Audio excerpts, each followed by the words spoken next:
ஓம் சாயிரா சாயிரா ஓம் சாயிரா சாயிரா ஓம் சாயிரா சாயிரா அன்பே சாயிரா பேரன்பே சாயிரா அகிலம் தளிக்க ஆத்மா விழிக்க அனுதினம் சாயிரா எங்கள் அன்பே சாயிரா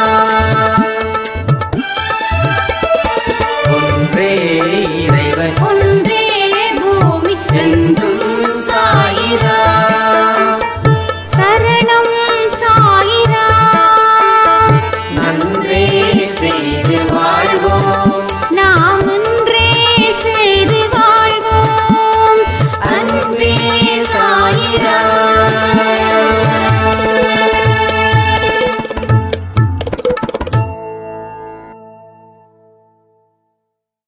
அடிக்கடி உங்களுக்கு சாயப்பா அலாட் கொடுத்துக்கிட்டே இருக்கார்.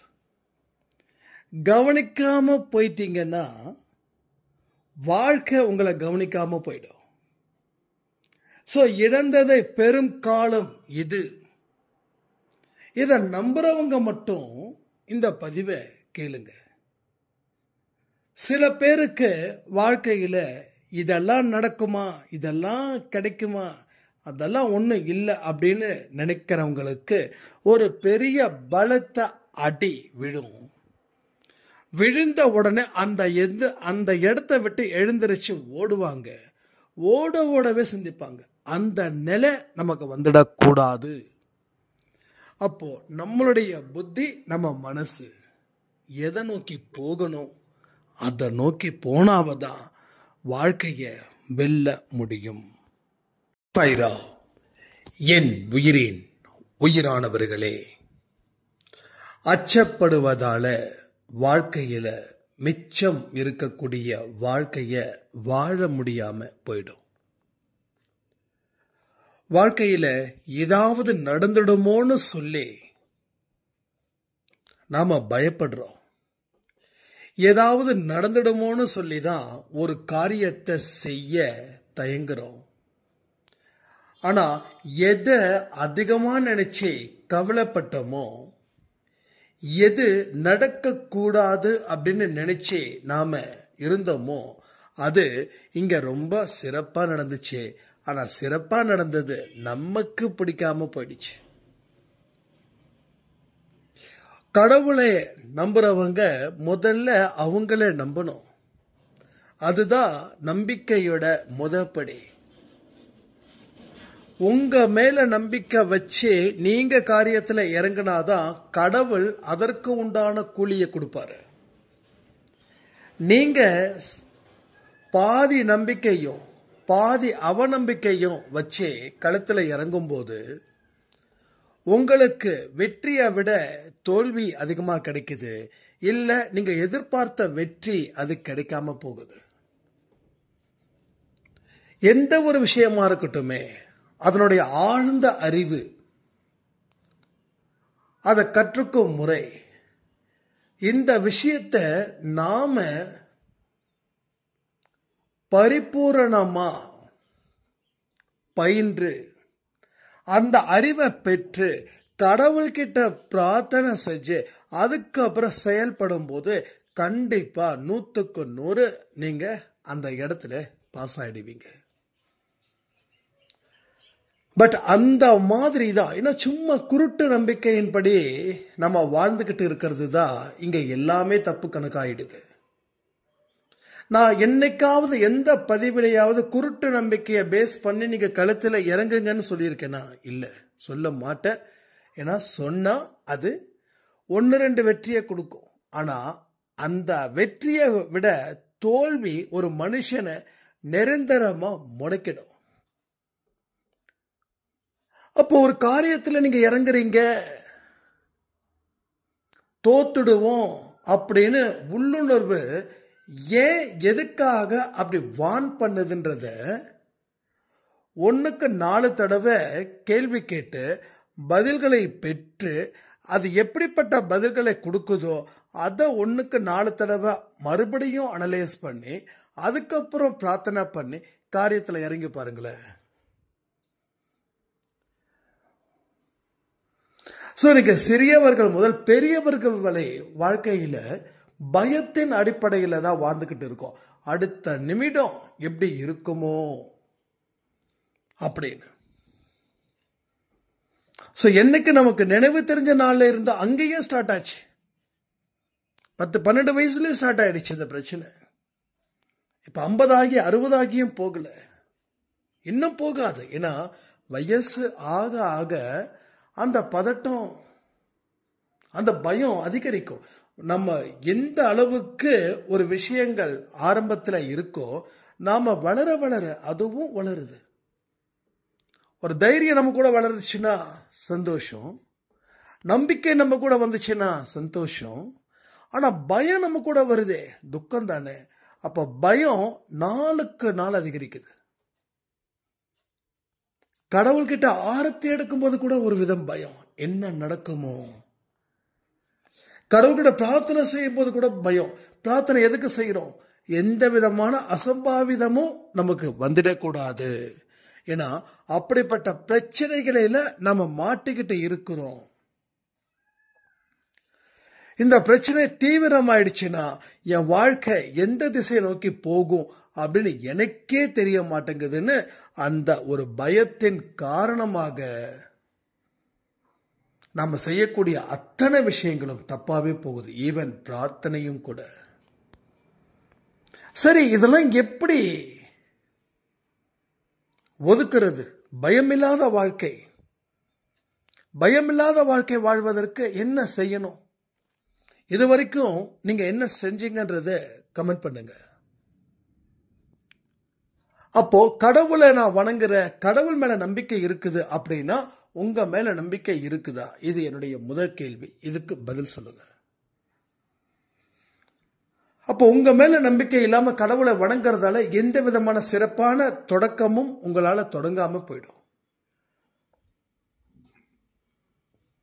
அப்ப என்னதான் செய்யறது? முதல்ல உங்களை நம்புங்க.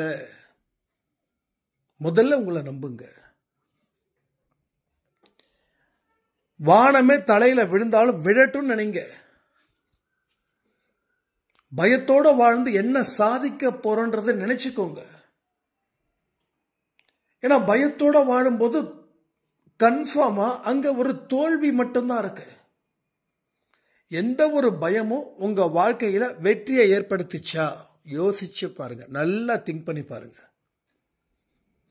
அப்ப எந்த விதமான பயமும், எவ்விதமான பயமும், எந்த நேரத்திலும் இருக்கக்கூடிய பயமும் வாழ்க்கையில வெற்றியையோ சந்தோஷத்தையோ நிம்மதியையோ அது தராது.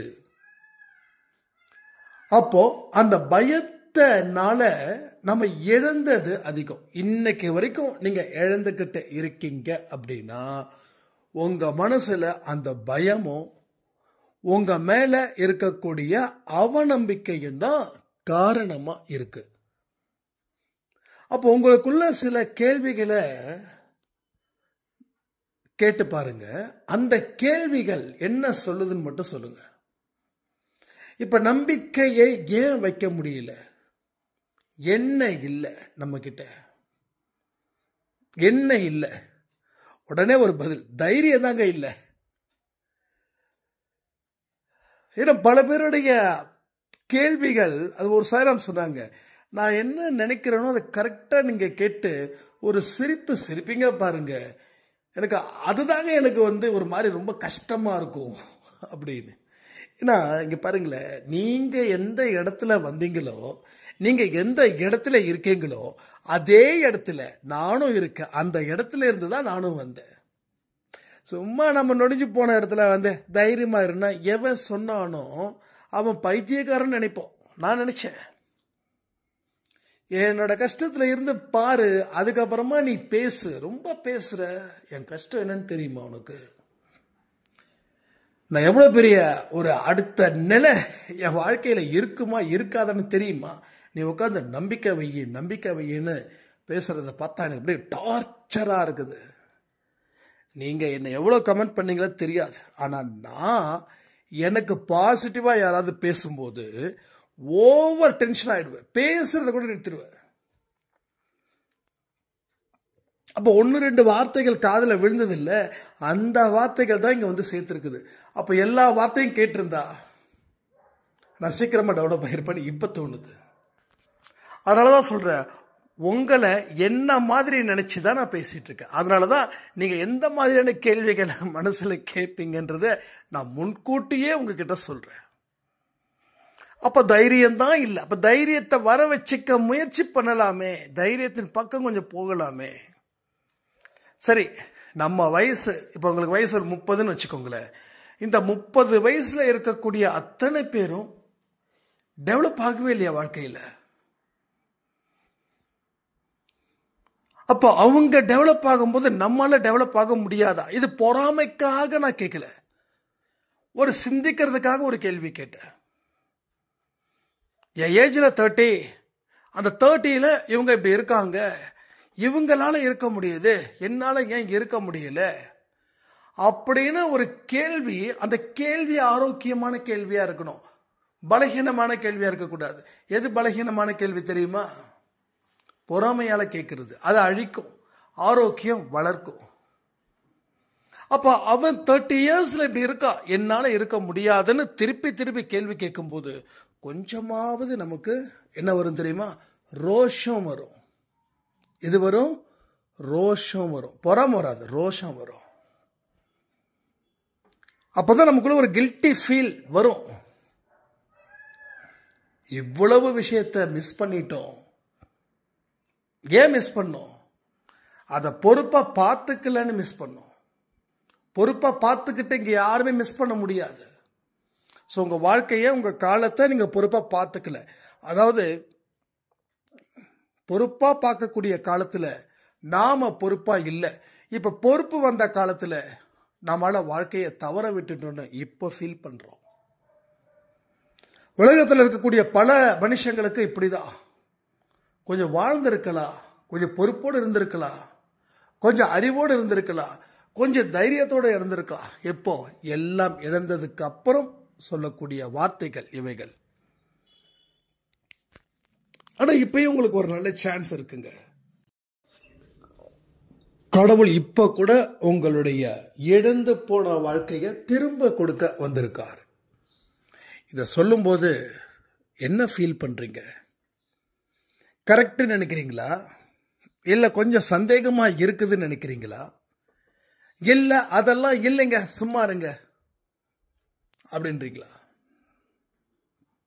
நிறைய கேள்விகள் நான் கேட்பேன்.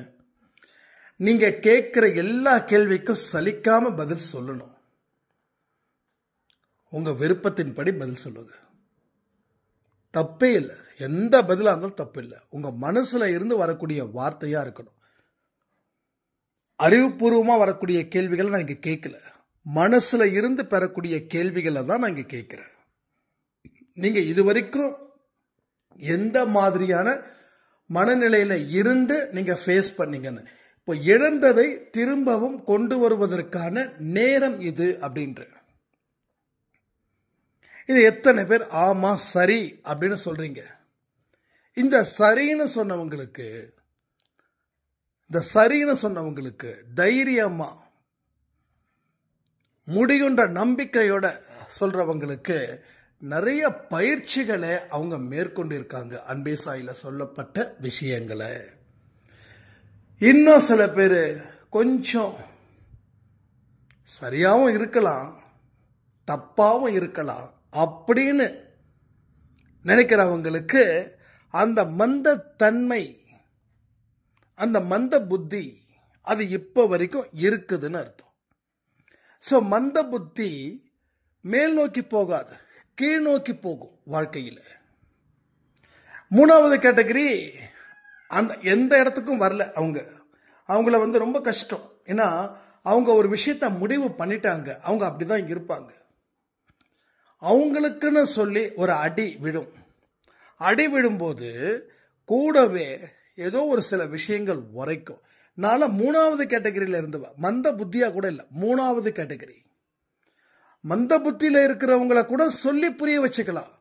ஆனா மூணாவது கேட்டகரி, அதாவது என்ன மாதிரியான கேட்டகரியில இருக்கிறவனை சொல்லி புரிய வைக்க முடியாது. அவனுக்கு விழக்கூடிய ஒரு அடியும் அலறி அடிச்சிட்டு ஓடும்போது தான் தெரியும்.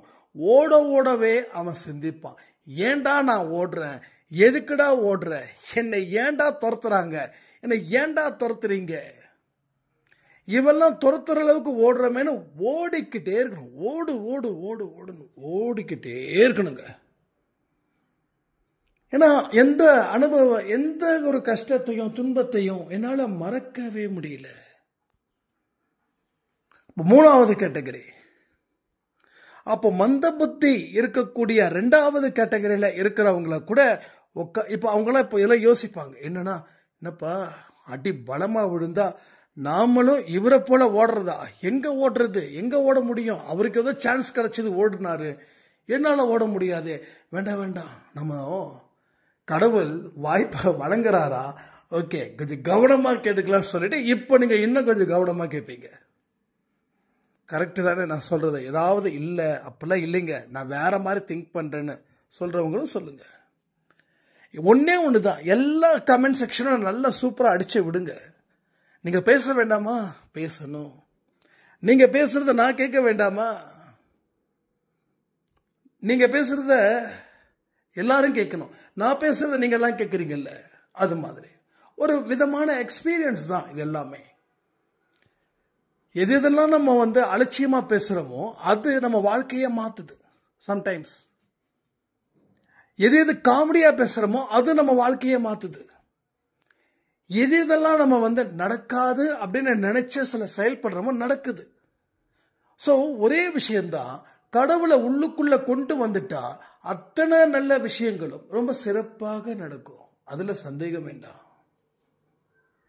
அதுல எந்த விதமான சந்தேகமும் வேண்டாம். அப்போ இழந்ததை பெற முடியும் காலம். ரைட், ஃபர்ஸ்ட்ல இருக்கிறவங்க நல்ல பக்கா கான்ஃபிடென்ட், செகண்ட்ல இருக்கிறவங்க 50-50, தேர்ட்ல இருக்கிறவங்க 0. இவங்க முடிவு பண்ணிட்டாங்க, இவங்களுக்கு இப்போ வரைக்கும் பிரச்சனை இல்லை, பிரச்சனை வெடிக்கும் போது ஓடுவாங்க, ஓடிக்கிட்டே சிந்திப்பாங்க. அவங்கள மூணாவதா இருக்கிறவங்கள விட்டுலாம். இப்போ ஃபர்ஸ்ட் அண்ட் செகண்ட் இந்த சாய்ராம்ஸை மட்டும் எடுப்போம். அதில் இப்போ செகண்ட் டைப்பில் இருக்கக்கூடிய சாய்ராமை ரொம்ப அதிகமாக எடுப்போம். இந்த ரெண்டாவது டைப்பில் இருக்கக்கூடிய சாய்ராம் மந்த புத்தி. நான் புரிஞ்சுக்கோங்க, மந்த புத்தி அப்படின்னா வாழ்க்கையில் எடுக்க வேண்டிய முடிவுகளை எடுக்காம காலம் தாழ்த்தி அதன் மூலமாக துன்பத்தை சேர்த்து அதன் மூலமாக கண்ணீர் விடக்கூடியவர்கள் தான் இந்த மந்த புத்தி உள்ளவர்கள். ஆரத்தியில் மதிய ஆரத்தியில் ஒரு வார்த்தை, அந்த வார்த்தை சொல்லும் போதே நமக்கு தாண்டா பாடியிருக்கிறாங்க அப்பவே அப்படின்ற மாதிரி தோணும். அந்த வேர்ட்ஸ் யாராவது இருந்தாங்கன்னா கொஞ்சம் கமெண்ட் பண்ணுங்க, எனக்கு டக்குன்னு அந்த ஃபுல் வேர்ட்ஸ் எனக்கு தெரியல. ஆரத்தி, மதிய ஆரத்தியில் மந்தபுத்தி உள்ளவர்கள் அப்படின்னு ஒரு வேர்டு இருக்கும், அந்த வேர்டை அப்படியே கமெண்ட்ல டைப் பண்ணுங்க.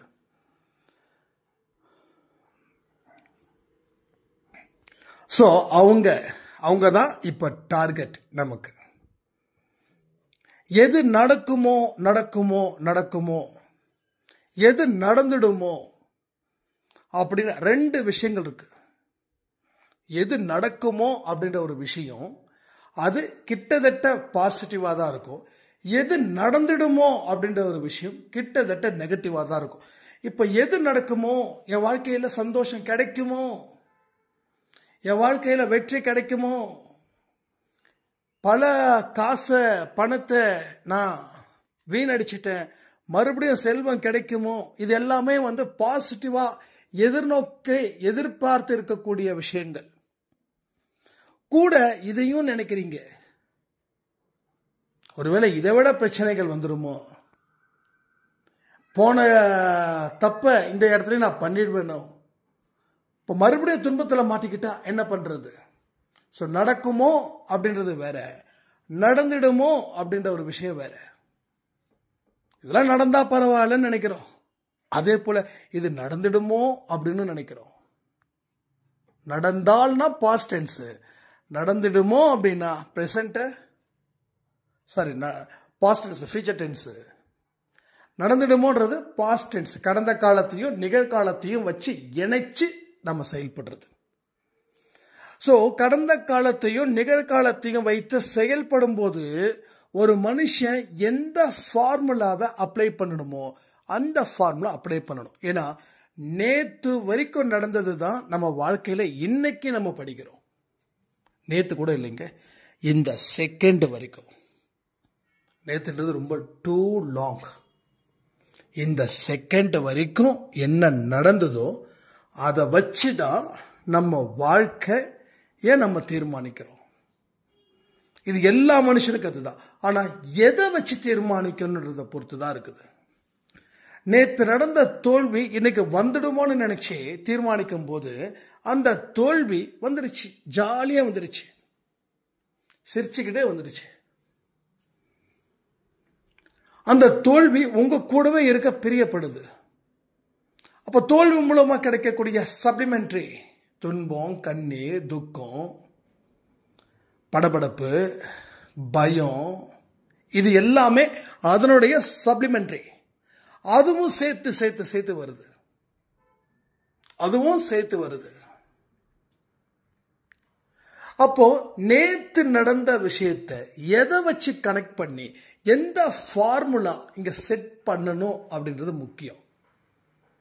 அப்ப இந்த நிமிஷம் வரைக்கும் என் வாழ்க்கையில நடந்த எக்ஸ்பீரியன்ஸ்ட், எனக்கு ஒரு துன்பம் வந்திருக்குது, அந்த துன்பம் ஏன் வந்துச்சுன்னு அதை நான் படிச்ச பாடம், அந்த பாடத்தை மறக்காம அடுத்த காரியத்தில் இறங்கணும். அவ்வளவுதான். ஸோ இந்த ஃபார்முலாவை அப்ளை பண்ணும்போது மந்த புத்தியில் இருக்கிறவங்களுக்கு ஒரு தெளிவு கிடைக்கும். அப்போ இவ்வளோதானா பிரச்சனை அப்படின்னு நாம கேட்கும்போது, ஆமா இவ்வளோதான் உன் பிரச்சனைன்னு நமக்குள்ளேயே ஒரு பதில் கிடைக்கும். அந்த பதில் தான் சாயப்பாவோட பதில். அப்போ நிறைய பேருக்கு சாயப்பா எனக்கு கேள்விக்கு பதிலே வரலன்னு சொல்லி கேட்குறீங்கல்ல, பதில்களை எப்போ கொடுப்பாருன்னா நம்ம புத்தி என்னைக்கு ஒரு படி மேலே போதோ அன்னைக்கு நமக்கு பதில் கிடைக்கும். நம்ம புத்தி என்னைக்கு கீழே போகுதோ, அதை கடந்த காலத்தை பார்த்து பயப்படுதோ, அன்னைக்கு நம்ம வாழ்க்கையில் தோல்வி கிடைக்கும். ஸோ மேலே போனாதான் வளர்ச்சி, கீழே போனால் வீழ்ச்சி. ஸோ வளர்ச்சியா வீழ்ச்சியான்னு நான் உங்ககிட்ட கேட்க போகிறது இல்லை. எல்லாரும் வளர்ச்சி தான் சொல்லுவீங்க.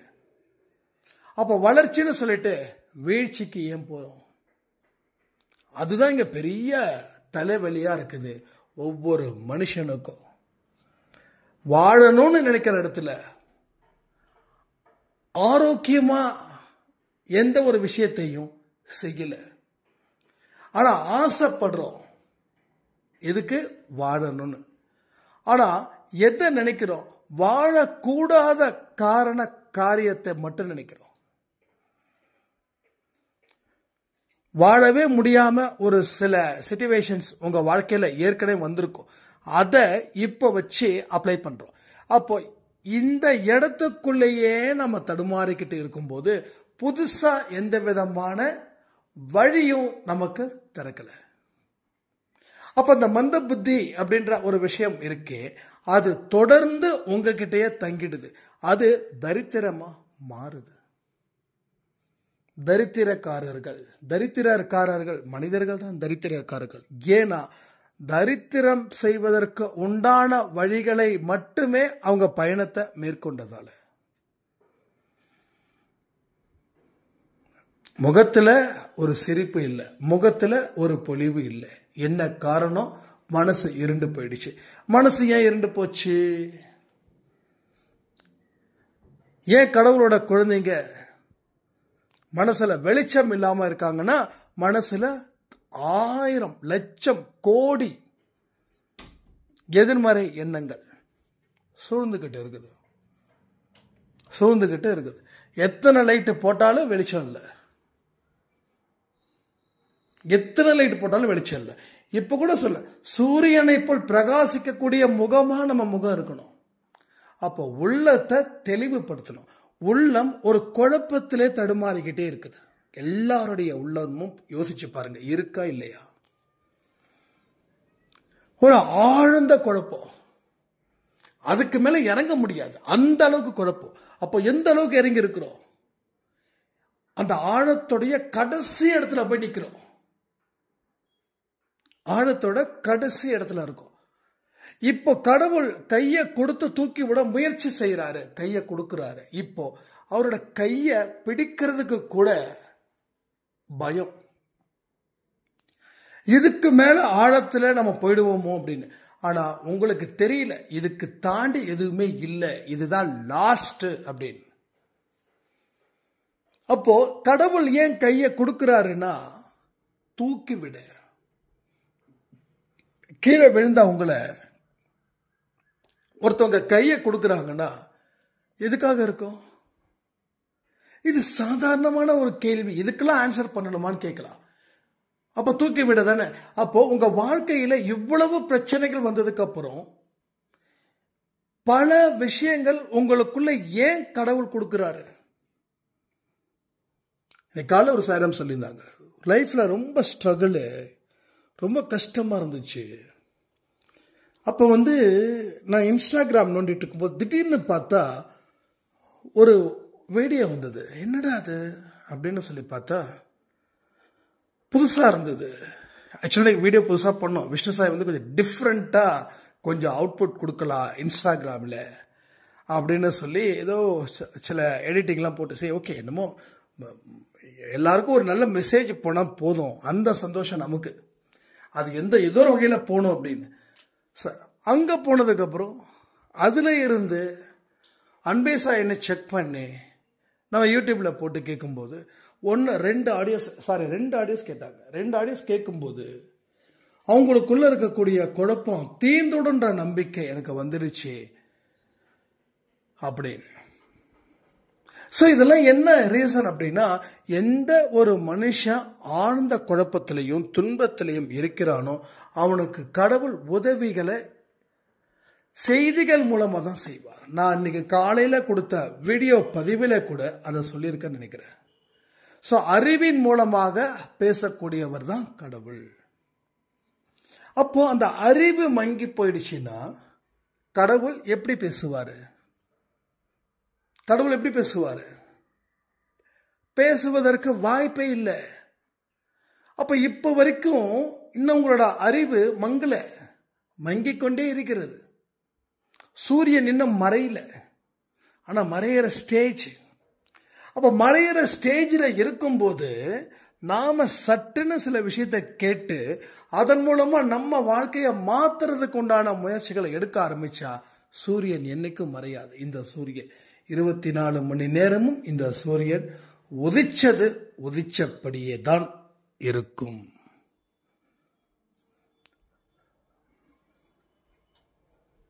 அப்ப நம்ம இந்த வாழ்க்கையில வந்திருக்கோம்.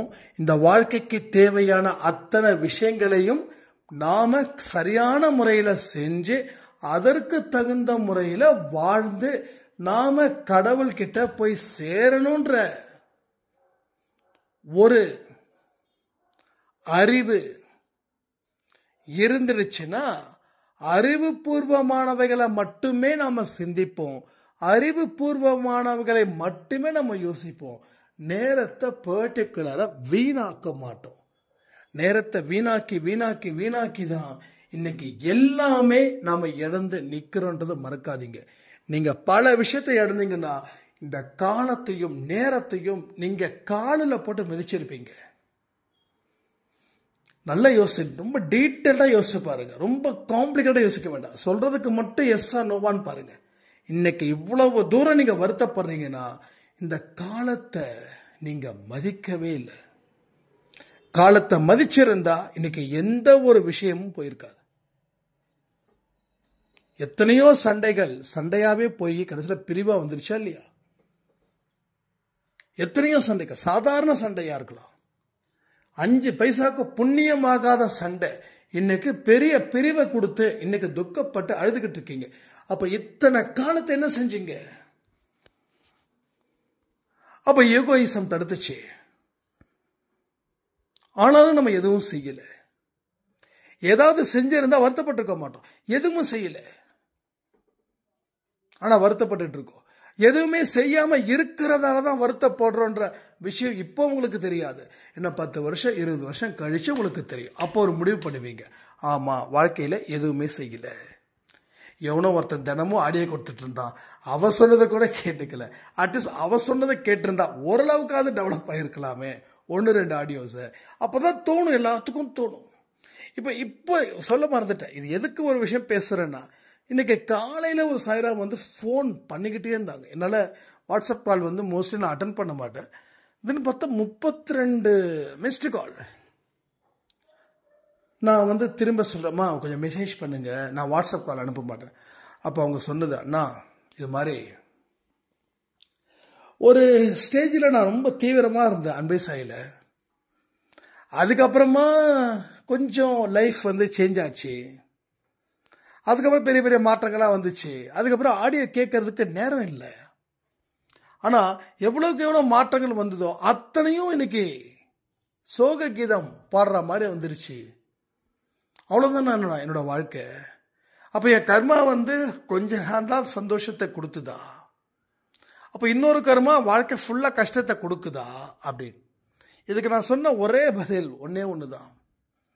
எந்த ஒரு விஷயம் உங்கள் மனசையும் உங்கள் வாழ்க்கையும் மாற்றுதோ அதை நீங்கள் எதுக்கு விடணும்?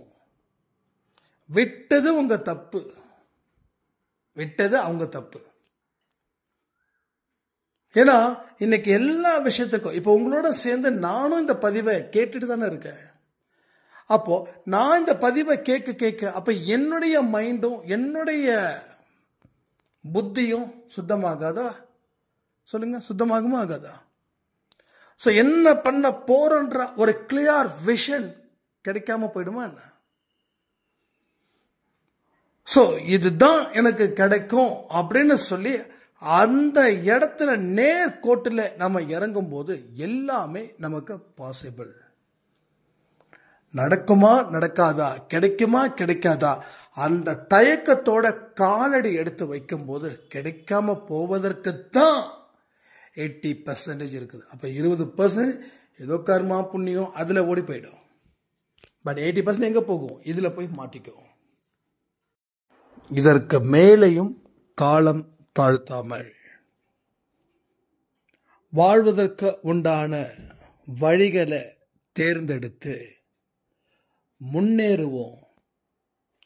நம்மளை பின்னுக்கு தள்ளி அவமானப்படுத்தினாங்களே, அவர்கள் முன்னாடி வாழ்ந்து காட்டணும்னு சாயப்பாவோட விருப்பமாக இருக்குது. அந்த விருப்பத்தை நாம் எல்லோரும் நிறைவேற்றணும்னு சாயப்பா முன்னாடி பிரார்த்தனை செஞ்சுக்கலாம். ஸோ இது மாதிரி பல விஷயங்கள் தொடர்ந்து நமக்கு ஒரு அலாட் கொடுத்துக்கிட்டே இருக்கார் சாயப்பா. அவருடைய வார்த்தைகளை மட்டும் கொஞ்சம் பொறுமையாக கேளுங்க. நீங்கள் கேட்காம போகிறதால அது உங்களுக்கு, அதாவது அன்பே சாயோட ஆடியோ மட்டும் சொல்லலை, புரிஞ்சுக்கோங்க. இதில் வந்தாதான் ஜெயிக்க முடியும்னு நான் என்னைக்கும் சொல்லலை. ஆனால் எந்த ஒரு விஷயமும் நேரம் இல்லை, காலம் இல்லை, நான் இப்படி இருக்க அப்படி இருக்க, அந்த மாதிரியான விஷயங்களை ஓரம் தள்ளிடுங்க. ஏன்னா மிக மிக முக்கியமான அலாட் வந்துக்கிட்டே இருக்கும். ஒரு ஸ்டேஜுக்கு மேலே நீங்கள் எதையும் செய்யலை அப்படின்னா கடவுள் உங்களை விட்டு விலகும் நேரமும் வந்து சேருன்றதை மறக்காதீங்கன்னு சொல்லி இந்த பதிவை நான் முடிக்கிறேன். ஜெய் சாய்ராம்.